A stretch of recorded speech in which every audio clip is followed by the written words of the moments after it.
Okay, recording started. Recording has started and everyone Thank from you. the lobby is now in the meeting. Great, thank you very much. Welcome everyone. I'd like to welcome you to the Northern Beaches Local Planning Panel meeting for Wednesday, the 1st of November 2023. And my goodness, the year's been going very quickly. Before I start going through the formalities, for those of you who haven't attended a panel meeting before, I'll just quickly go through the rationale for the panels and how they operate. Firstly, in about 2018, the state government made local planning panels mandatory for all Sydney councils as well as Wollongong City Council. And the concept behind that was to provide an increased level of accountability and ensure an independent oversight of development decisions led to better planning outcomes. So the function of the panels in a little bit more detail is to provide an independent and open forum for interested people and groups to hear and make submissions about development proposals, and that's what we'll be doing a little bit later. Then the panel is to consider and determine development applications, application modifications and reviews of applications. And the panel also can make recommendations to council on planning proposals and any other matter that may be referred to us. There's a range of statutory rules that govern our operation through a code of conduct and operational procedures, and they're available on either council's website or the Department of Planning website. There's someone who's got a microphone on, please. Do you mind turning it off because we can hear the background conversation? Thank you. It's important. One of the important things. How do we get sound? Could the microphone? Everyone turn their microphone off, please. Thank you. It's important to note that the panel does not set policy but works within the legal framework and policy set by council, the state government and the courts. And that's a really important point. We don't make the rules. We interpret and administer the rules that exist for the planning system. There are 4 members present at each local planning panel member, and they include a chairperson, that's myself, David Crofts, a community member, and today the community member is Andrew Doherty, and 2 independent expert members. And in this case, Glenys James and Heather Wharton are the expert members. And you can see them on the screen. The expert panel members have expertise in either urban design, planning or some other related field. And the community members are representative of the local community, but do not necessarily need to be an expert in a particular field, but sometimes they are by virtue of their background.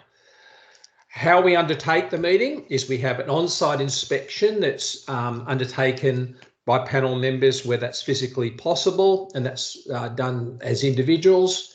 We have a public panel meeting, which is where we are today. We then have a closed panel meeting immediately after the public panel meeting for the panel to deliberate and make decisions about applications. And then we have a public announcement of the determination, which is made by council several days afterward.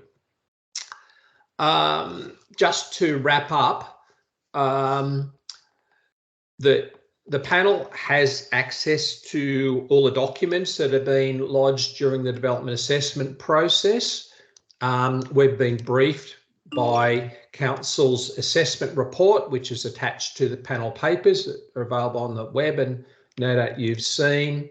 And we've also had some discussion to clarify any matters with council officers so that we're fully abreast of the issue in front of us. The public meeting we're about to move into provides an opportunity to make oral submissions. It's not a place for debate or to and fro discussion between the applicant and the objectors. I might mention that the public meeting is also video and audio recorded. Normally they're live streamed, but for technical reasons, they're just recorded and then available later on council's website. So that's the quick introduction to the role of the panel. If you're interested in more detail, have a look on Council's website, please. To start the meeting, I'd like to firstly acknowledge country. As a sign of respect, the Northern Beaches Local Planning Panel acknowledges the traditional custodians of these lands upon which we gather and pays respect to elders past, present and emerging. As far as apologies and declarations of interest are concerned, I haven't received any apologies and I believe there are no declarations of interest. Is that the case, Heidi? Is none I've missed? That's correct. No declarations of interest. Okay, and also just for just to make sure that it's very clear, I'll just go through the panel members individually and just confirm there's no conflicts of interest. Firstly, Glenys James, any conflicts of interest? No, Mr. Chair, I don't. Thank you, and I have your declaration.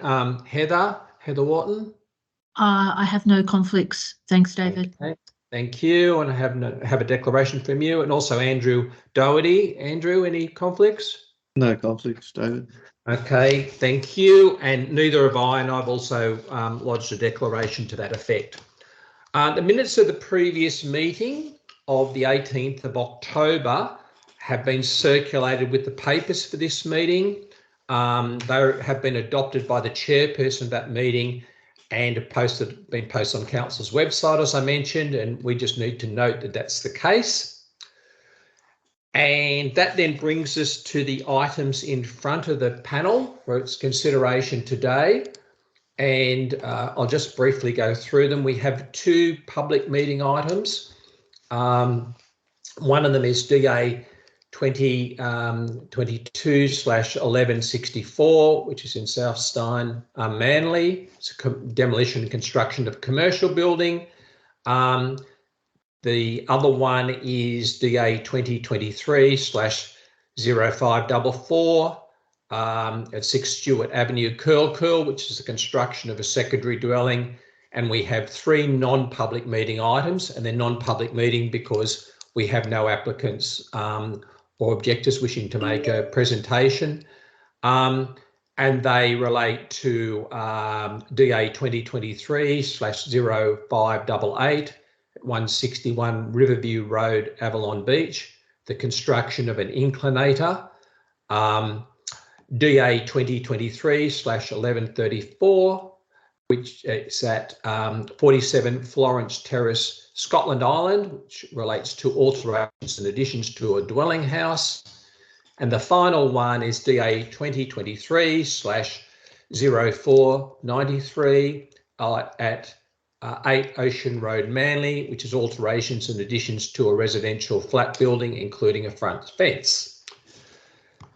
So that brings us to the first item before us today, which is item 4.1, DA 2022/1164, the demolition and construction of a commercial building. We have 3 speakers, I believe. One of them is John Fortescue, who's an objector. There is a speaker in support of the application, which is Kyla Kelleher, and then there's the applicant present as well, represented by Greg Boston, and he has a team of other people with him, specialists who are able to answer questions if the panel has any questions or points of clarification.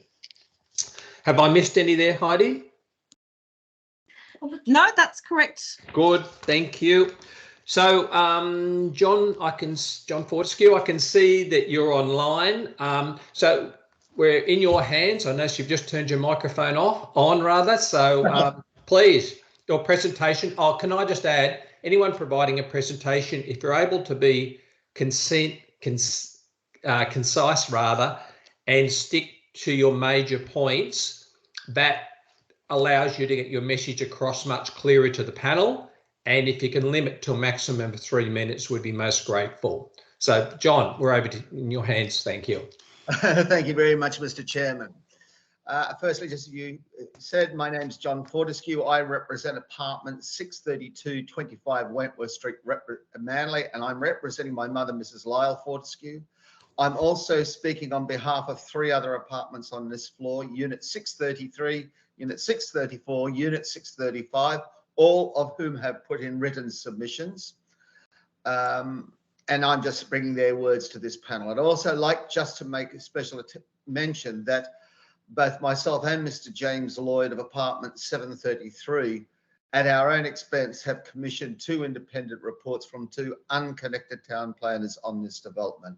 And I'll make reference to that a bit later on. But today, for the sake of brevity, I just want to concentrate on principles. It's my view for society to function with cohesion requires rules and regulations to interact in harmony. People act in good faith, assuming that these rules and regulations are upheld. Checks and balances that protect us underlies the governance of the process.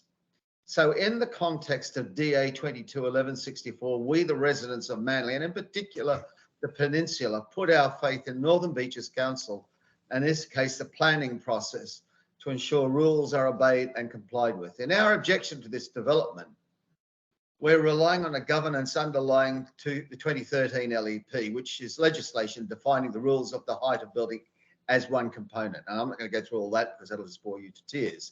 But obviously 4.3 is critical. We also know that section 4.6 allows for a submission to deviate from the height rule. We argue via our expert consultants the developer has not met those minimum standards. And therefore, we would think that the further consideration needs to be given to the actual height of the building. Further, we argue that if there was a favourable decision for the developer in this particular incident, it then sets a dangerous precedent for other developers to creep further and further up. And the rules become inconsequential, almost a nuisance. And I can personally go back to the Ombudsman's report of Manly Council many, many years ago, which I was integrally involved in, as a sort of a statement about how those rules can creep. So these height rules are a bit like speed limits or tax. They are non-negotiable. They are set in statute, and we trust these rules to protect us. So in summing up, please don't fail us, the residents of the Peninsula, and allow this development to proceed. It will have a big impact on us, both in terms of visual effect, noise, and also the ability to get in and out of our car parking space in Rialto Lane. Please don't put the financial gain ahead of the financial loss, both pecuniary and otherwise, of us, the residents. We bought in here in year 2000 based on certain principles, and it appears that these principles are being eroded away. We rely on you to uphold the planning rules and direct the development to either comply with the height restrictions as specified by 4.3 in the LEP, or if they refuse to do that, then review whether the consent is given to this site as a whole. And I cannot other than implore you guys, because having gone through the Ombudsman and the building in front of us and the psychological and the physical impact that had on us was significant. In fact, my parents said, please, let's look at 4.6. Let's look at their reasons for the height extension. We don't think they're valid, and therefore we need to get back to the considerations as defined within the LEP. And that's the end of my submission. Thank you, panel. Right, thank you very much, John. Can I just add, what we'll do is I'll take the presentations from everyone, and then I'll open up for any comments or questions from any of the panel members. That enables us to hear the full breadth of presentations before we ask for any clarification and so on. Kyla Kelleher, I can see you're on, microphone's on, so we're now in your hands, please.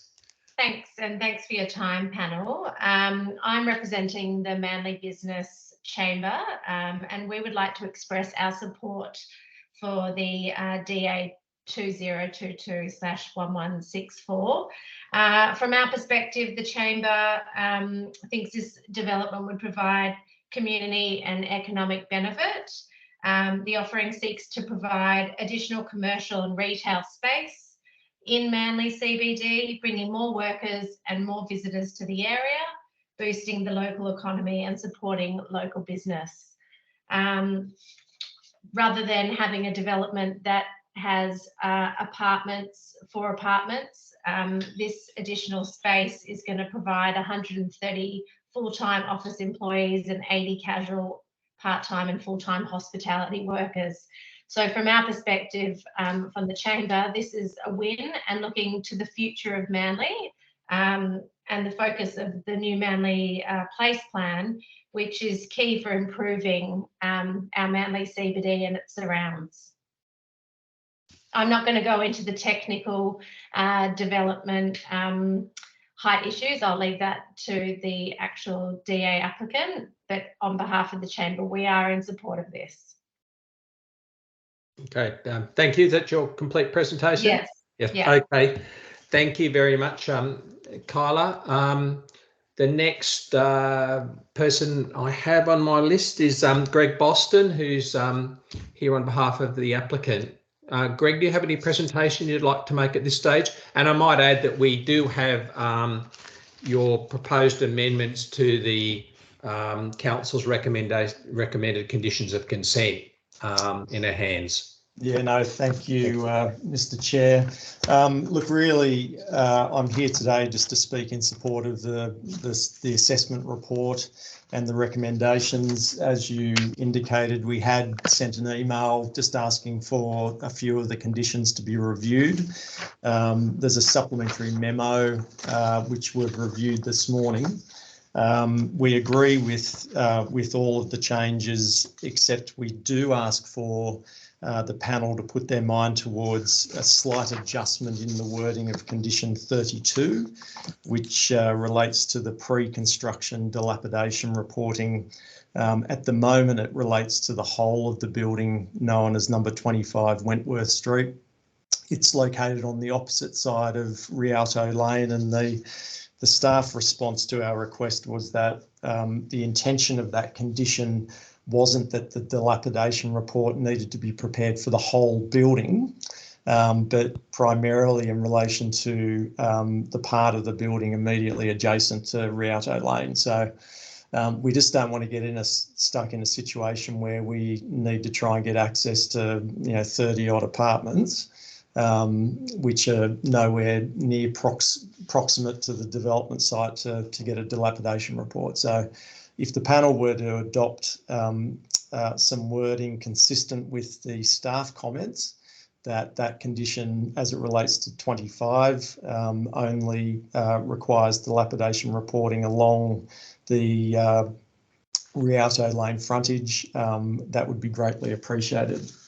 The only other point of, I guess, admin is attachment 3 to the assessment report is the clause 4.6 variation request, which was prepared in support of the building height variation. We note that the 4.6 that was attached in the agenda is the superseded 4.6. There was an updated clause 4.6, which formed part of a supplementary statement dated 9th of August 2023. Which should have been attached. Now, the assessment report by council certainly assesses the application against the updated 4.6. They've just attached the wrong one. I've mentioned that to staff this morning, and I believe that the correct 4.6 will be circulated in due course. Apart from that, Mr. Chair, I guess I'm in your hands or the panel's hands in terms of what issues, if any, you need us to respond to. But what I can say is that it's quite a unique application in Manly, where we have a zoning which enables a mixed-use residential outcome in the form of shop-top housing. And this is one of the rare applications where you don't have an application for shop-top housing in front of you. You have an application for 100% commercial. And when you have a look at the zone objectives and the incentive provisions within the LEP as it relates to floor space, that is, you get a 0.5 to 1 bonus where you've got more than 50% commercial. It is generally accepted by council staff and certainly by the design and sustainability panel that there is no opportunity at all to take advantage of that bonus without breaching the height standard to some extent.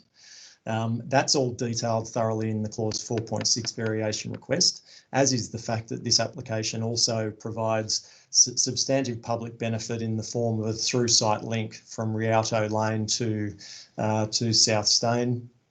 And that floor space, which would have been in that through site link, has been displaced, and it's been displaced to the upper level of the development, where this proposal doesn't seek to take full advantage of the FSR bonus. In fact, it takes advantage of a very small portion of it.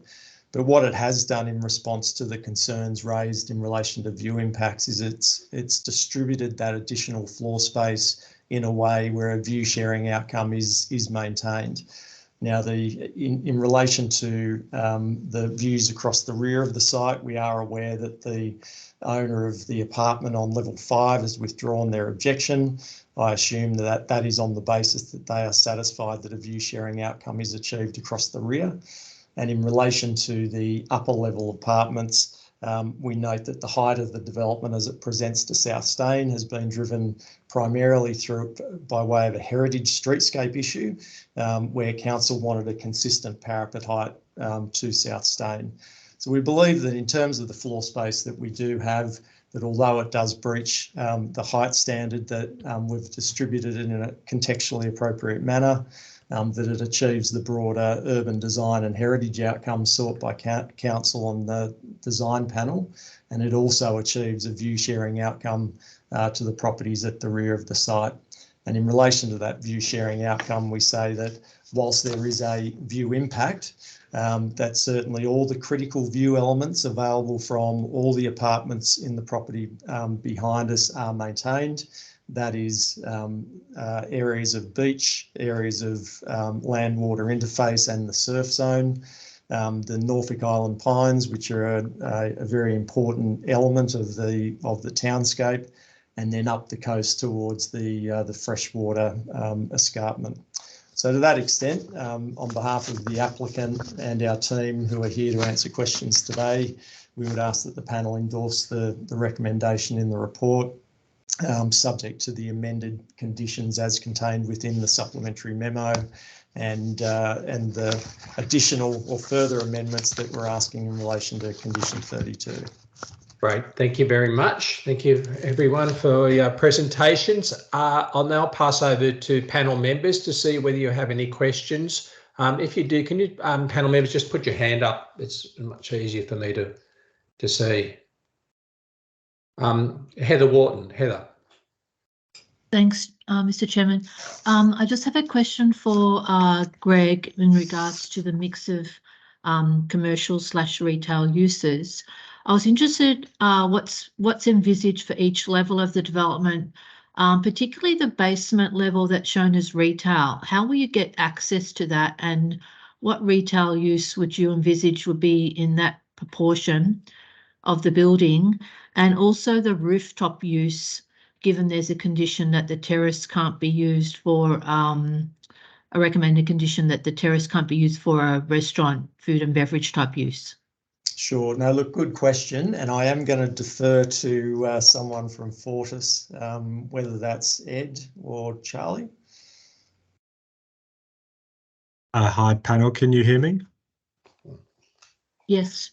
So the question, why don't I start at the top? So the reason behind the development and our desire to really push for this commercial office predominant development is we have a part of our business, Palace Capital, is based in the Northern Beaches. So this will effectively become a headquarters for one part of our company. So the intention for us at this point is to be taking the utmost 2 levels, which would include the 3rd level and the associated terrace area. So that will be for essentially probably boardroom, meeting rooms, a kitchen breakout area, and then an outdoor terrace space where staff might enjoy lunch overlooking the ocean. So that's our plans for the top 2 levels, and we are retaining ownership of that. Your second question was in relation to the basement retail, is that correct? Yes, that's right.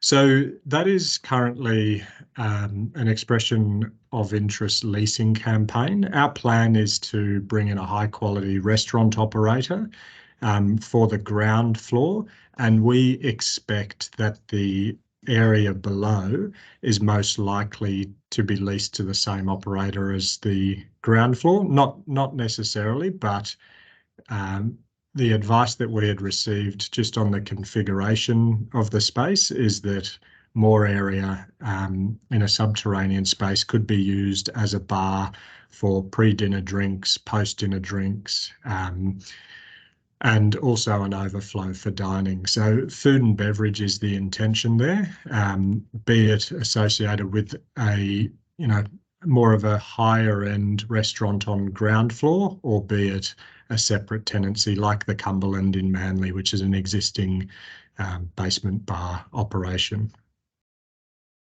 Okay, great. Thank you. Okay, any other questions from panel members? No, thank you, Chair. No. Okay, well, can I thank you all for your presentations on this item? So again, as I mentioned, the panel will be deliberating on the matter in camera later on this afternoon, and then the determination one way or the other will be made public by the council in a few days beyond that. So once again, thank you very much. Thank you. So panel members, we now will move on to the next item, which is item 4.2. Which is DA 2023/04/05/446 Stewart Avenue, Curl, the construction of a secondary dwelling. I'll just wait until I get an acknowledgement from Heidi that everyone who should be online is online. Yes, I'm just waiting for one registered speaker to call through, but he is the third speaker. So I've just informed him we're on to the item now. Okay, what I might do, since the presentations are for the benefit of the panel rather than more broadly, and that people can listen to the recording, I'll start the item. Heidi, who is the person we're still waiting for, please? Mr. Chris Wade. Chris Wade, okay, he's listed as the third person speaking. So we have 3 people listed to present today. Marie Taylor, and I can see perhaps Marie's online at the moment, Trent Rogers, and also Chris Wade. We don't have the applicant registered to present at all today. So just by way of background, if you can please try and focus on your major points and be concise, because that's the best way of getting the message across to the panel, and limit any presentations to roughly 3 minutes. That's also helps us in our management of our agenda and keeps us focused on what your points are. So my first speaker is Marie Taylor, and I think you're online now, Maria. So we're in your hands. Okay, Coco Lagoon friends have given me permission to reference them as they're not able to attend this meeting, and I think that. Excuse me, Marie. Sorry, I think your internet connection might be a little bit flaky. Can I suggest if you turn your camera off but leave your microphone on, when you finish presenting, turn the camera back on. It probably will overcome the problem. We can't hear your speech very well. It's breaking up. So give it a go now and see how we go. Okay, is this a bit better? Just keep talking for a little bit. It is breaking up a bit, and we'll just see what happens. I think I probably had to go outside underneath a clothesline. So maybe that's where I get good internet reception in my house. Yes. Welcome to Coco. So maybe we could move on to the next speaker, and I'll reposition myself because that's where it's flaky around here. That's correct. And underneath the clothesline always works. Right. If you're comfortable doing that, we're happy to accommodate you. I think it's the only way we're going to do it, actually. Yeah. Okay. Thank you, Marie. I can go to the phone and it's exactly the same. Yeah, I've been there. I understand. Yeah. So we can move on to the next speaker, and Yes, and we'll see you. well, I'm in the yard now. Actually, I don't know Oh, if okay. that might work quickly. Is it better reception here? It's pretty clear. Just I'll let you know if we begin to break up. Okay, I'm just outside, not underneath the clothesline yet, but we'll give it a go here. It usually works from here, just really glary.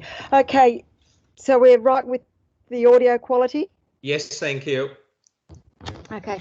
Curl Lagoon friends have given permission to reference them as they're not able to attend the meeting. And I think in a nutshell, it's the whole involvement of the Lagoon friends and the community about looking after the rear of Curl of Stewart Avenue, and by implication, what's happening to the buildings that's happening in Stewart Avenue is the passionate part, I guess, of my position to the Granny Flat application. In summary, the floor level is 2 metres above the ground. It's box form. There's a large windowless southern wall extending across the property. There's eastern and western walls are mainly just large plain surfaces, because the sill height has got to be 1.65 metres above the floor level. There's a recommendation for screening along the back boundary that has got a screen height of 1.5 metres. Well, that will still be below the floor height of the granny flat, and so the entire dwelling part of the granny flat is going to be in full view of people who are using the path behind the property, and people love that area because of all the passive recreation, and it doesn't, you know, for this urban environment, it feels like passive recreation, and, you know, there's the lagoon, there's trees and stuff like that. We don't expect to see big buildings towering down and looking onto it.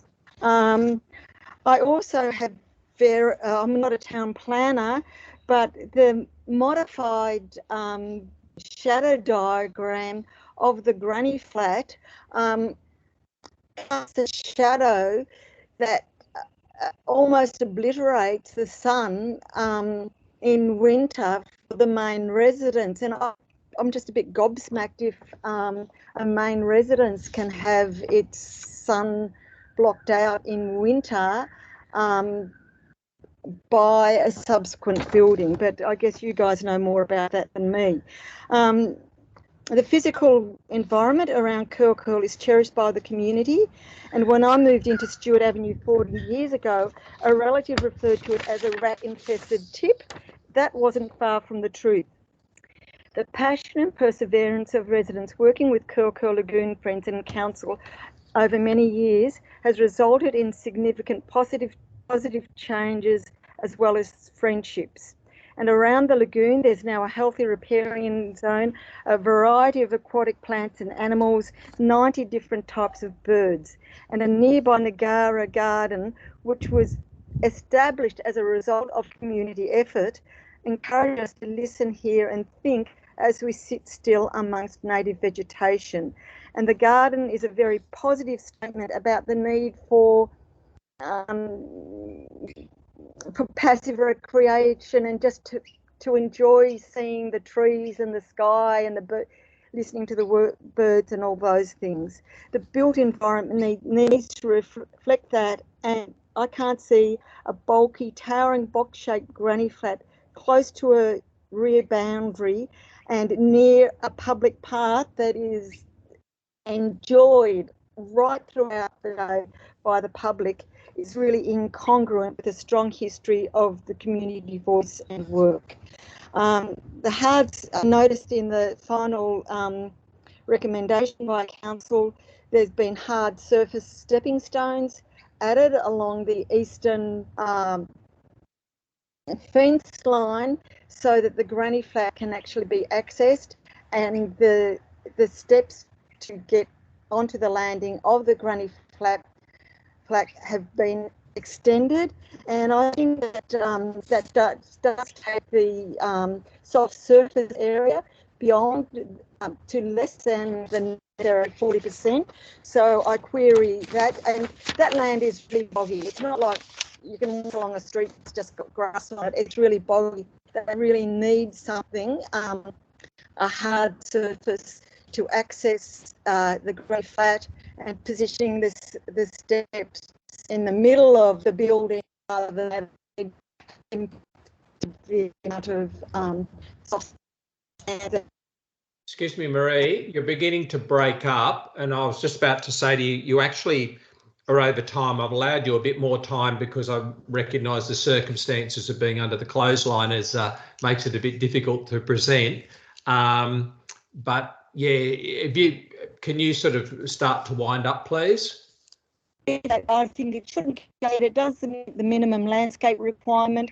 It overshadows the main residence, excessively bulky, and most importantly, so close to the lagoon edge, completely negates the strong history of community involvement with intention to preserve natural environment and visual amenity of the area that is so enjoyed by the public. So thanks for your time. Okay, thank you very much, and yeah, and thank you for persisting in giving the poor internet connection there. So the next speaker I have is Trent Rogers. Trent, are you online? Yep. Can you hear me all right? Yes, I can. Thank you. Okay, thanks, guys. Thanks for the opportunity to say a few words. I live at 8 Stewart Avenue, which is on the eastern side of 6 Stewart Avenue, which is a development that's being proposed. I've already sent 3 letters regarding the multiple DAs that 6 Stewart Avenue have submitted. That includes the 2-storey residence that has already been approved, as well as this secondary dwelling that we're talking about now. Both of those DAs had multiple iterations, which my letters addressed. It's very clear in those letters that I'm not happy about the development, that I think that it's going to have a negative impact on the neighbourhood and my family's quality of life. So I won't go over all those again. You can read them yourself. But there are 3 things that I think council have overlooked in their assessment, which needs to be addressed. And I'd like a formal response on that as part of the minutes of this meeting, if possible. So the first one is sunlight to my property. I'd like to see a shadow diagram that takes into consideration both dwellings. So at the moment, it's just been one shadow diagram for the granny flat. But if you take into consideration both, I think it'll have a different impact. As well as there's large casuarina trees on the northern side of the property, which is on council land. They cast a big shadow across my land, as well as all the other properties on the street on that side there. That also needs to be taken into consideration. And then the third thing is there's an 8.5 metre wall on our eastern boundary, which is as a result of 10 Stewart Avenue's property, which was recently approved by council and went up. And I think if you take those 3 things into consideration and do a shadow diagram, you'll find out pretty quickly that no grass will grow on my property anymore.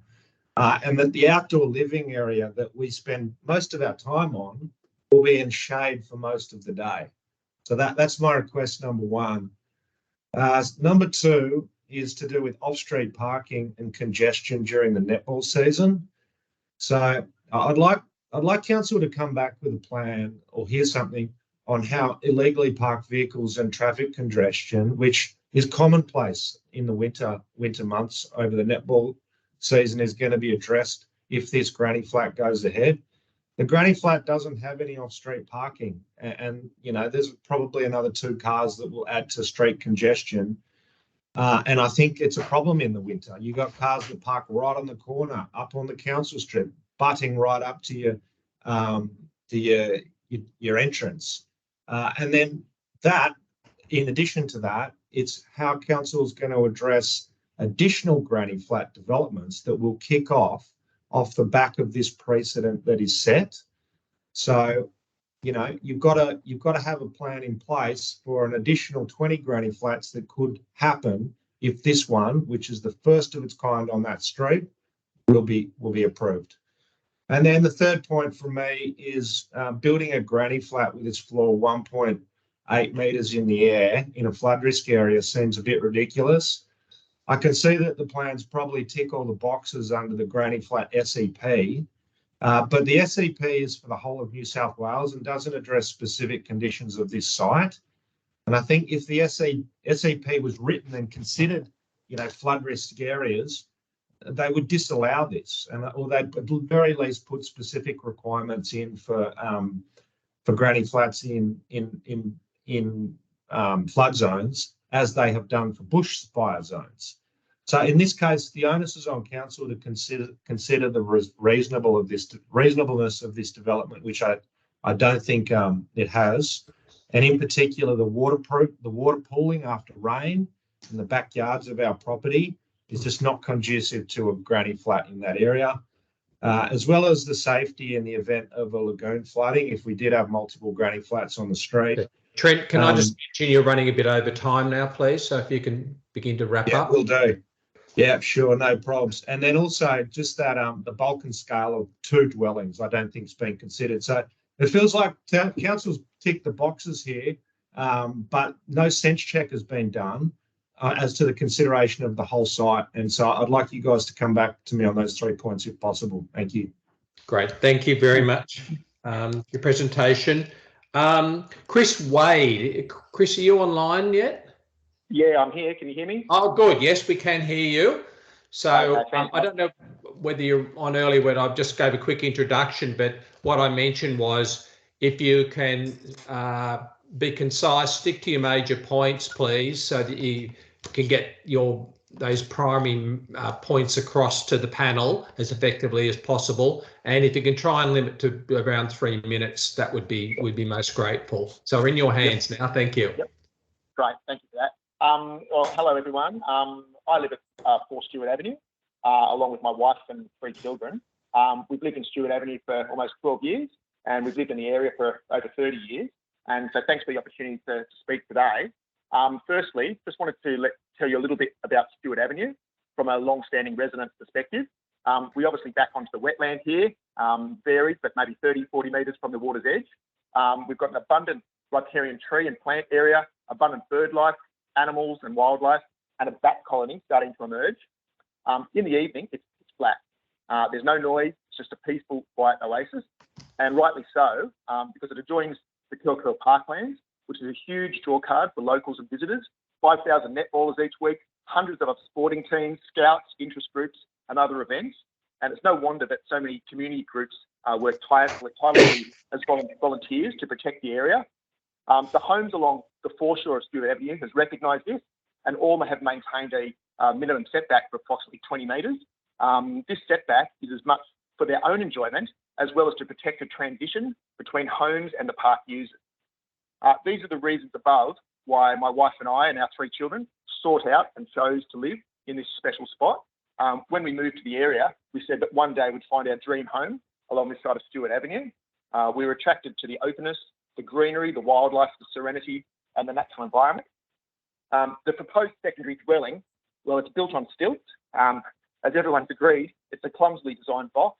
It overlooks neighbours, park users, it's got expansive windows, a veranda, and it's just 6 metres from the parkland. We've obviously discussed the solar amenity, which we believe is a point of failure. When you look at it, the dwelling is of significant bulk. It's not a traditional granny flat. It's been clumsily designed to try to fit in with a flood zone. And I believe that the owners have ignored this or not understood it when they moved in. And the only way for the owners to make this work is for them to position it on stilts with the floor level starting at the top of fence height. So as a result, it's quite a high and significant build. So the result really is a monstrosity, got sheer walls, poor aesthetics, and it doesn't fit the character of the neighbourhood at all. And as others have touched on, it's hard to imagine what this is going to be like when 10, 5, 20 or more of these come along. It'll forever change the area. But I don't believe that that's what anyone wants, including council. The proposed development appears to tick the near enough boxes just, but it doesn't meet so many of the aims and objectives of the LEP. We expect council to strictly enforce these objectives. These appear to be overlooked on the assessment report with no real comments or detailed justification. And the community submissions and sentiment appear to disagree that the objectives of the LEP are in fact being met here. Similarly, there appears to be Chris, disparity. can I just mention you're beginning to hit your time, so if you can start moving toward wrap up, that would be great, please. No worries. We've probably got about a minute to go, if that's okay. Yes, yeah, another minute's fine. Sure, thank you. There appears to be a disparity between council's own assessment of what the precinct should look like and this one. If you look at what they've agreed in the 10 Stewart Avenue building, they've taken a consistent setback of 20 metres, 20.3 metres for the surrounding properties, and this was a sensible approach. This proposal is just 6 metres. So the impact to us will be significant and detrimental. Along with the recently approved unbuilt main dwelling, the secondary dwelling will create an over 5 metre high wall along most of our backyard. It will dominate our outlook, dominate the entire boundary from all of our living areas, both internal and external. It allows unfettered views into our own yard, our private internal and external living areas, and overlooks park users. And there's already so many trees around here, which we absolutely love, that this proposal will hem us in on all sides, and that should be taken into account. We believe that this proposal is not progress. It is overdevelopment in a wetlands area, and the community have spoken by their objections and non-compliance with the objectives of the LEP. And as you guys now have the power to look at that, we urge you to reject this. Okay, great. Thank you very much. That's all the speakers I have on my list on this matter. Panel members, do you have any questions or points of clarification you'd like from any of the speakers, please? No, by the look of it, we don't. Thank you. So can I thank all the presenters for your information? We'll consider that as we're doing our determination a bit later on this afternoon on the application. But once again, thank you very much for your time and also for your submissions, which we've had the opportunity to read. I'll now close the public component of this meeting, unless there's anything else, Heidi, that I've neglected. No, everything is as is. That's good. Just double checking. So once again, thank you very much, and I'll close the meeting. Panel members, could you just